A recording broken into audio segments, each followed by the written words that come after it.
மக்காச்சோளம் வந்து கோழிக்கு போகுது, மக்காச்சோளம் வந்து கோழி தீவனத்துக்கு போகுது, நெல் வந்து மனுஷனுக்கு போகுது.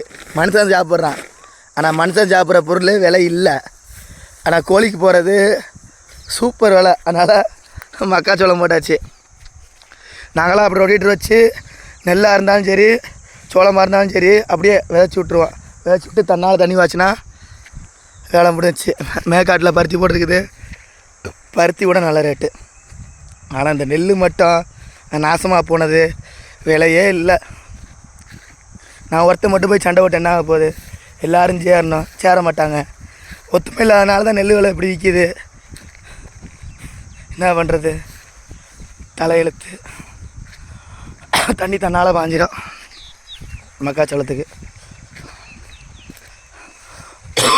அம்மா நானும் அம்மாவா தண்ணி எடுத்து விட்டு எல்லாம் வீட்டுக்கு கிளம்ப வேண்டியதுதான். தன்னால் தண்ணி பாஞ்சிக்கும். எப்போ இப்படி எந்தெந்த பொருள் விலை விற்கிதோ அந்தந்த பொருள் போட்டு டீசெண்டாக ஒதுங்கிக்கணும். காடை மட்டும் தரிசாக போட்டுறக்கூடாது. பார்த்துக்கலாம். எப்போயுமே நம்ம தான்.